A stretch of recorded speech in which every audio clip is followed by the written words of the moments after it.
Greetings and salutations, Michigan Ultimate Survivor League members, owners, friends, family, the whole nine yards. I hope you are enjoying your cold, wintry Thursday in November, because it is the Commissioner's Corner Week 10 edition, okay? This is it, folks. We have 1 week left, and if you look at this article right around these parts right here, okay, you'll see this maybe you won't. Maybe you will. No, you won't. Okay, cool. It's as easy as 1, 2, 3. And if you read this article, you already know the bulk of this podcast. But if you didn't read the article, because whether you just don't have time or you don't know how or you're just too lazy, we're going to break it down for you. That's the nice thing about these podcasts, because you can read these, or you can read the articles, you can listen to the podcast, do a little bit further breakdown. Plus, you don't have to be watching the screen. So if you're driving to work, for example, and you got unlimited data on Verizon, hey, yo, speaking of unlimited data on Verizon, shameless plug, if you haven't signed up for Disney Plus yet, and you're a Verizon Unlimited subscriber, Verizon's paying for a year of that for you. If you have questions, message me on Facebook. I'll set you up. Very easy. Walk through 37 people and counting in 2 days. It's incredible. Mandalorian was meh. It was okay, but it's only one episode, so we'll see. A couple other things we want to talk about today is the dreaded bottom spot in the league. We got 1 week left. You don't want to be the worst team in the league going when the league wraps up. Also, the decreased significance of the top 20 as time goes on. It becomes worth less and less, as you probably know. It's a good gauge throughout the season to see where you're at, but once it comes down to the nitty-gritty, the numbers don't mean a damn thing. So here we go. Let's get going here. We're going to get here to the bottom 10. The Lansing Lunatics, formerly the Donkey Punchers, they have taken over for Bill Green, who is missing in action. Was in the Army or Navy all that time, and never came in missing action. He didn't come missing in action until he started taking over until he decided to run a team this year. Whatever. 2-8, 3 games in a row they lost. 2 of those games have been under a new owner who have sent out everybody in known demand and just lost both games. So not through trying hard. Rolling with my homies. Also 2-8. Now you see me, now you don't. 3 from the bottom. Frazier, I really hope you don't end up in that last spot. Be pretty tough too, though. I mean, unless these other teams win, because you got a pretty big jump on the old formerly Donker Punchers there. The Wyans, another just disastrous season.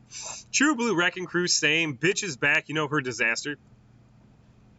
Brady's back up. They've got a 2-game win streak since they took over for the Irish Shamrock, so good job to you. Bombers, they lost a bunch. Now they've won. They're in a 2-game win streak. Brady's Balls, concussion protocol. Those are the bottom 10. We're getting up to the top 20 now. Here we go. We got some good teams here. Oh, Hernandez Hitman did not. Okay, real quick, we're going to talk about Hernandez Hitman. This guy, real talk, was in the hunt for a conference championship. Conference championship. He could have. Now, was it a given he was going to win? Absolutely not. Was it almost impossible he was going to win? Absolutely not. He was definitely in the thick of it. And do you know what happened, folks? The guy got fucking randomized. He got randomized in a random week 3 game. So what? I was at a pumpkin patch. Maybe. Or, hey, I was, banging the babysitter, whatever. What you don't want to have happen is 2 weeks left in the season, and you need to win. You have a chance of winning the conference, and you get randomized. Now, I don't know what happened to Hernandez Hitman. I hope nothing serious happened to him. If so, I apologize. But going up for the conference championship and you get randomized, that is a bad, bad thing. Hope everything's okay. I feel bad as I'm saying this because maybe something serious did happen. But if not, I don't feel bad. Can I get a hot chub and password is Taco fell out of the top 20 as well? So here we go. 20. Cloacal Kiss. 800 points, 6-4. Good job to Cloacal. Brady O'Bush, watch out. She's slowly creeping up here. Kakambas falls from number 13 to number 18. Florida Farging Ice Holes.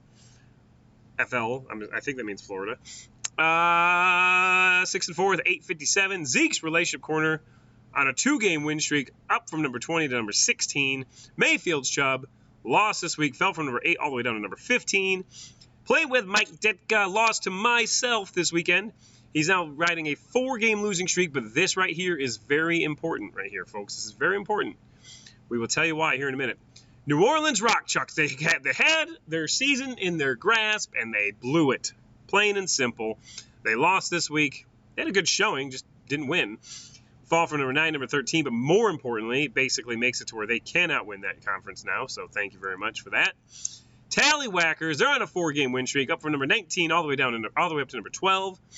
Only 786 points, though. Oof, that's not good for the season, but this right here is good because so many teams get in based on record, and 7-3, woo, you win this week, you're in, no matter what. Honolulu Blue Balls, same thing, 2-game losing streak, but the problem is that, also in control of his own destiny. Choke Artist of the Year from number 5 all the way down to number 11. He was number 3 the week before. He's just losing. Weinberg, what's going on? Monstars, they're winning again, 15 up to 10. Sticks it in. Yeah, keep in mind, all these 7-3 teams are in really good shape. If they win this week, they're almost certainly going to make the playoffs. Sticks it in ya. Lost this week, down from number 6, number 9. Not a huge fall because he's still got a lot of points. Ooh, that's close right there. And then we have Hockenstein. He lost last week, wins this week, up from number 14 up to number 8. Bring back the butt fumbles on a 4-game win streak, up from number 12 to number 7. Stafford's Bastards, same thing, 3-game win streak, up from number 11 to number 6. Super Original, up from number 10 to number 5. 2-game win streak, 882 points. Well done. Granny's Baloney Curtains. We get to the 8-2 teams. These guys are pretty much guaranteed to make the playoffs, barring complete disaster. 872. Giggle. More on him in a minute. 6-game win streak. 908 points. Get out of town. This guy is almost guaranteed to win. Well, he's guaranteed to make the playoffs almost. Bleeding Blue Bombers, 9-1. These guys are in the playoffs no matter what happens. And, of course, Tenacious D. Definitely, he's already won. Both, I think, Bleeding Blue Bombers and Giggle have won their conferences. Trying to see why I don't have a scroll bar here. Well, whatever. We'll talk about that here in a minute. So, okay. So that's that. Let's take a look at these now. Okay, we're going to go here. We're going to scroll up. I got some notes. We got some notes here, okay? First and foremost, Jeff Lebowski Conference has been decided, period. No matter what. Bleeding Blue Bombers, not only have they won their conference, they have to. This is important for people who do not know. If you've won your conference at this point, you have to submit a lineup. Okay? You can submit third-string players, doesn't matter, but you have to submit a lineup because if you don't, you will get randomized, and someone you might want to start in the playoffs will get used. So please submit a lineup. Okay? Even if you won, you can start Colin Kaepernick. I don't give a shit. Do what you got to do. Then we go down here, the Kirk Lazarus Conference. This is much more interesting, okay? We pull up my note sheet. It's rather unsightly, but it'll work.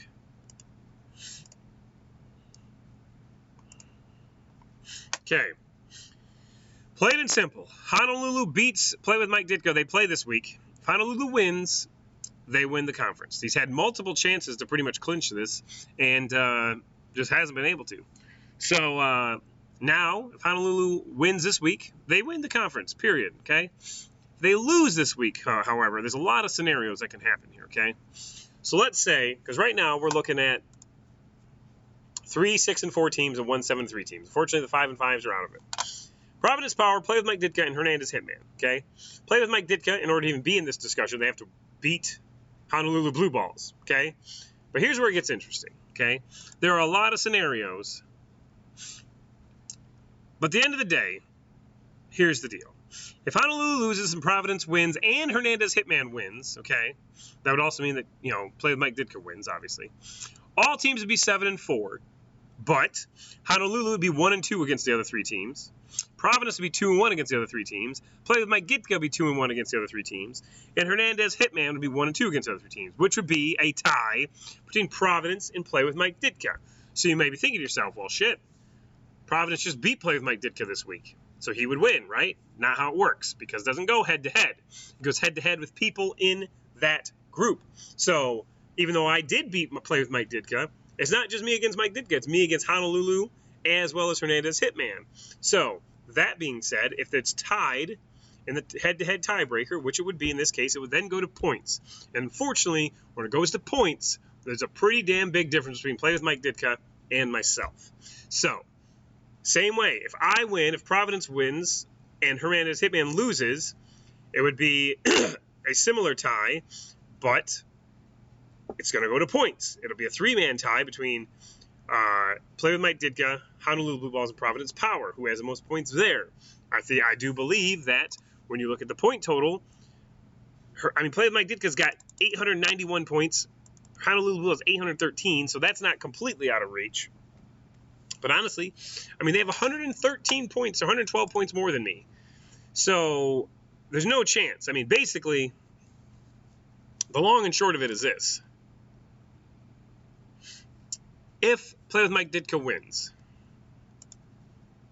to win, you have to score points, no doubt. So I'm saying it. I'm calling it right now. Even though it'll be a 3-way tie, it'll go to points. No one's going to score 200 and some points. No way. It's not going to happen. So there we go. You're hearing it here. The Stone Cold Lead Pipe lock is that if Play with Mike Ditka wins his game, he will, after just a free fall from being undefeated, he still has a chance this week, in the final week of the season, to win that conference. This is one of the 3 conferences that are not decided yet, okay? 1, 2, 3, right? We'll talk about that here in a minute. But okay, going down. The second of the 3 conferences that are not decided is the Ron Burgundy Conference. We have Giggle Giggle, Michael Myers, and Tallywhackers, Josh Crampton, okay? Guess what, folks? They play each other this week. So, going down to it, one game rules it all. Winner of this game right here wins the conference, regardless of how many more points Giggle Giggle has, and as well as Tallywhackers. Now, from a standpoint for the rest of the league, though, okay, real talk, this is what the rest of the league needs to happen. The rest of the league is going to want Tallywhackers to lose that game, because if Tallywhackers wins that game, they're going to win the conference, and then Giggle Giggle gets thrown into the mix of potentially most points, and you don't want that to happen. Although Giggle Giggle will probably make it based on record anyway, because it'd be 8-3, but you want these teams with a really high point totals, okay, such as this right here. You want them to win the conference naturally. You don't want them to get thrown into the mix for points, because that'll make other teams not get there. So we go down to Spicoli Conference. Like I said, there are 2 conferences that are completely decided. This is one of them. As you look right here, Tenacious D, 10-0, going undefeated. He gets a bye this week, basically. He has to submit a lineup still, but then he'll get a bye next week. The question is, will Tenacious D go to run the table? Does he have pride, or is he more intelligent than that? No one's ever run the table, I don't think, in the history of the MUSL, although I may be wrong. I think one year maybe one person did. I should probably look that up. But running the table, even if it's the second time it's done, it's pretty impressive. But is it dumb to do? Probably.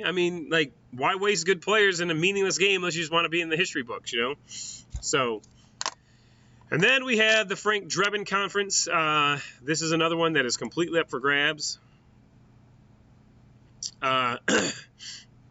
Basically, if Granny's Baloney Curtains wins, they're in. If Granny Baloney Curtains loses to Monstars, because they're playing each other this week, and Bring Back the Butt Fumble wins, okay? Bring Back the Butt Fumble, there'd be 3 teams that are 8-3. Bring Back the Butt Fumble would be 0-2 against those other 2 teams. GBC would be 1-1, and Monstars would be 2-0, which means that Monstars would win the conference. So, Granny's Baloney Curtains loses to Monstars, and Bring Back the Butt Fumble wins. Monstars wins. And here's the other thing. If Granny's Baloney Curtains loses to Monstars and BBF loses, Monstars would win anyway. So, basically, Monstars, if you win the conference. No doubt about it. It's pretty, that's what it comes down to. And then we have the Brody Bruce Conference, which, quite frankly, Hockenstein. If you win, you're in. Period. Okay? If Stafford's Bastards wins and Hockenstein loses, then Stafford Bastards wins. Okay? But if Hockenstein just wins, he gets in.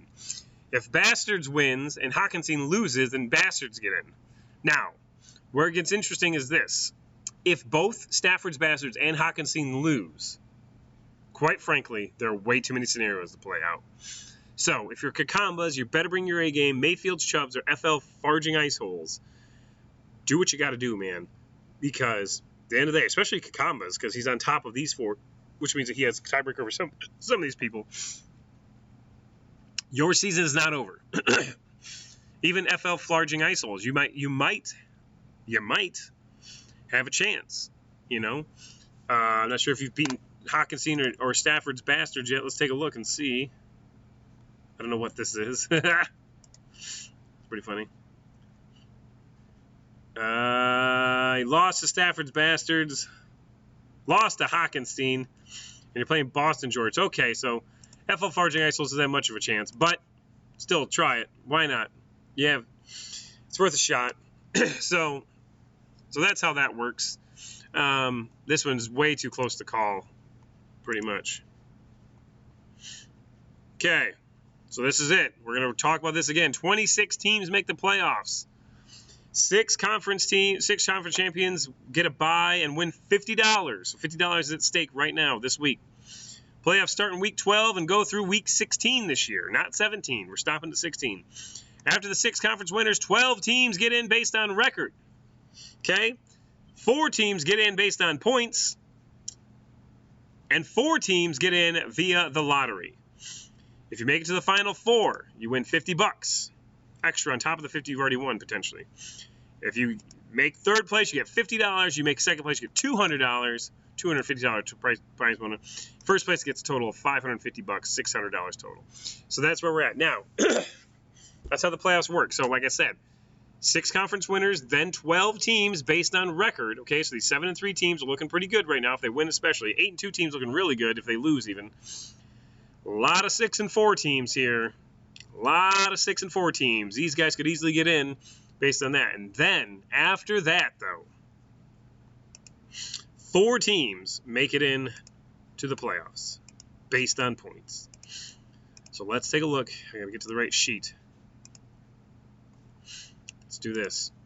Data, sort. Oops, nope. Column E. Boom, boom, boom. Okay, so here's what we're looking at right now, okay? Realistically, Giggle Giggle, and Tenacious D, we're going to say they're going to make the playoffs no matter what. So we will strike them out. The 7-3 Super Original, more than likely going to make it based on record. We'll strike him out.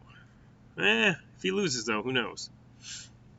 So these are the teams you really have to wonder about, because these are the ones where we're looking at, you know, I'd say if you don't have 800 points at this point, you have no chance, okay? So, like, the interesting ones are, this is my year, okay? He's 4-6, has no chance of making it in based on record, but he could theoretically make it in at points depending on how these fall ahead of him. Same with Nabtab Knights, 5-5, definitely have a chance. I can't believe Bleeding Blue Bombers is number 2 in the nation. He's way down here in points. That's crazy. I mean, Built 4D Tough, Squadrels even. I mean, it's unlikely, but you got to realize 6 of these teams up here are going to be gone. That drops them out. And then 12 more are going to be gone. And then 4 teams make the playoffs based on the number of points they have. So if you're down here in the 800 plus range, even if your record isn't very good, I think the worst team is, this is my year, I believe. He's 4-6, Squadrels 5-5. I mean, old Papa's Players. I mean, you're not that far out. Because if you take out, let's do me a favor here. Listen to this. We take out 18 teams based on record and conference. Now, I'm not saying this is how it's going to work, but now all these people are alive. You know, so, I mean, I'd even go down maybe 783 points. Because if you can score 120 points, that puts you at 900. A lot can happen. So, if you're new to the league, especially, this is why it's important not to give up. You're getting here, you're in the final week, you got to throw out whatever lineup you can because, I don't want to waste the guys in case you make the playoffs. Well, you're not going to make the playoffs if you don't submit a super lineup. So, you still have a chance. Even if your record is 3-7, Craig Monahan, you have a chance. You can do it, man. I feel you, man. I believe in you, man. So, yeah, worth a shot. Why not, right? And then, if you don't make the playoffs, do remember that we do have a consolatory bracket, the SUK bracket, kind of like the NIT, but it's SUK. I don't know what that spells. But all the teams that are left, save for the ones that got randomized a bunch, a.k.a., well, I don't know. I might even throw them in because they have new owners now. We'll get into a complimentary or consolatory bracket, and I compliment them on it. they will compete to win free entry into next year. So it's not a complete wash. So you still have something to root for. And then, of course, we have the playoff challenge, which is during the NFL playoffs, too. So we'll talk more about that next week. Next week, we'll have a full-fledged breakdown on the conferences. We'll have the lottery live. We might even go live on Facebook Live for that. Yeah, we'll see what happens. I'm wearing snow boots still inside of this place, and I had to clean up for my son's birthday party. So we will see you later. Thanks for watching. Good luck, everybody. Get those lineups in. We got the Browns Steelers tonight.